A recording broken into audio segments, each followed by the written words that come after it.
शहर उत्तर विधानसभा मतदारसंघातून भारतीय जनता पार्टी महायुतीचे उमेदवार आमदार विजय देशमुख यांच्या प्रचारार्थ राष्ट्रवादी काँग्रेस पक्षाचे महाराष्ट्र प्रदेश उपाध्यक्ष आनंद चंदन शिवे यांच्या नेतृत्वाखाली पदयात्रा काढण्यात आली। या पदयात्रेची सुरुवात प्रबुद्ध भारत चौक येथून झाली। या पदयात्रेच्या सुरुवातीला विश्वरत्न डॉक्टर बाबासाहेब आंबेडकर यांच्या प्रतिमेस आमदार विजयकुमार देशमुख यांच्या हस्ते पुष्पहार अर्पण करून सामूहिक बुद्धवंदना घेऊन या पदयात्रेस सुरुवात करण्यात आली। यावेळी राष्ट्रवादी काँग्रेस पक्षाचे प्रदेश उपाध्यक्ष आनंद चंदन शिवे, राष्ट्रवादी काँग्रेस पक्षाचे शहर अध्यक्ष संतोष पवार, माजी नगरसेवक गणेश पुजारी, आमर पुदाले, राष्ट्रवादी काँग्रेस पक्षाचे प्रदेश सरचिटणीस शशिकांत कांबळे, माजी नगरसेविका स्वाती आवळे, वंदना गायकवाड, सामाजिक कार्यकर्ते भारत बापरे, उद्योजक इंद्रमल जैन, गौतम संचेती, पुरुषोत्तम धूत, अनिल छाजेड, पीबी ग्रुप प्रमुख गौतम चंदन शिवे, लालू खंडेलवाल, अजित गायकवाड, समाधान आवळे, दशरथ कसबे, सामाजिक कार्यकर्ते पिंटू डावरे, गौतम कसबे, श्रीमंत जाधव, चंद्रकांत सोनवणे,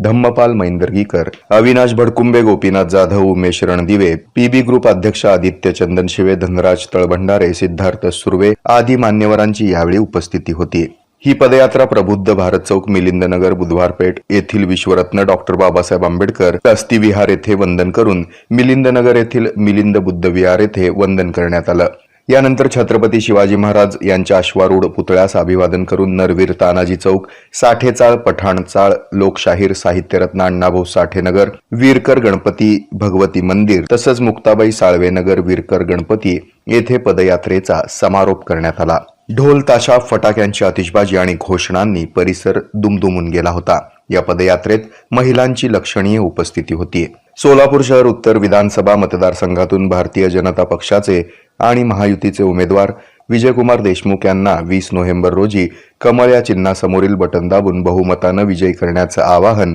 राष्ट्रवादी काँग्रेस प्रदेश उपाध्यक्ष आनंद चंदन शिवे यांनी केलं। यावेळी भारतीय जनता पक्ष तसंच महायुतीचे पदाधिकारी, कार्यकर्ते आणि नागरिक मोठ्या संख्येने उपस्थित होते। सभा अंतर्गत बुधवारपेठ परिसरामध्ये 248 शहर उत्तर विधानसभा या क्षेत्राचे महायुती आणि भारतीय जनता पार्टीचे लोकप्रिय असे उमेदवार आमदार आदरणीय विजयकुमार देशमुख पालक यांच्या प्रचारानिमित्ताने बुधवारपेठ परिसरामध्ये भव्य दिव्य अशा पद्धतीची पदयात्रा निघाली होती। या पदयात्रेमध्ये या भागातील सर्व आमचे आदरणीय सर्व सन्माननीय या भागातील सर्व आमचे कार्यकर्त्यांच्या उपस्थितीमध्ये मोठ्या प्रमाणामध्ये ही पदयात्रा निघाली होती।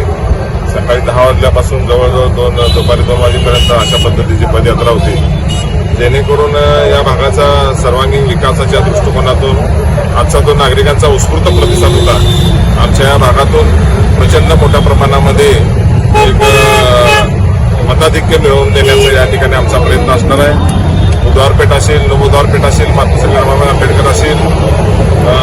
साहित्यरत्न अण्णाभाऊ साठे नगर असेल, मिलिंदनगर असेल, या भागातून जे दशरथ कसबे असतील, अजित भाऊ असतील, त्यानंतर आमचे नगरसेविका स्वाती आवळे असतील किंवा अजित गादेकर असतील, असे सर्व सन्माननीय यांच्या उपस्थितीमध्ये शशीबापू कांबळे असतील, आम्ही सर्वांनी मिळून या प्रचंड या भागामध्ये मोठ्या प्रमाणामध्ये लोकांना विकासाकडे नेण्याच्या दृष्टिकोनातून आम्हाला विकासाचं राजकारण या भागामध्ये करायचं आहे। ज्या पद्धतीनं विश्वरत्न डॉक्टर बाबासाहेब आंबेडकरांनी जे संदेश दिलेला आहे, त्या संदेश समाजापर्यंत या ठिकाणी समाजाला एक सकारात्मक दृष्टिकोनातून आम्हाला नेण्याच्या दृष्टिकोनातून ज्या पद्धतीनं देशामध्ये नरेंद्र मोदींचं सरकार आहे आणि राज्यामध्ये महायुतीचं सरकार आल्यानंतर डॉक्टर बाबासाहेब आंबेडकरांचा ज्या पद्धतीनं सन्मान केलेला आहे, महापुरुषांचा ज्या पद्धतीनं सन्मान केलेला आहे, तशाच पद्धतीनं या सोलापूर शहरामधलं जे आंबेडकरी चळवळीमध्ये आणि आंबेडकरी समूहामध्ये एक वेगळ्या पद्धतीचं वातावरण चैतन्य निर्माण करण्यासाठी ही सदरची पदयात्रा आणि या ठिकाणी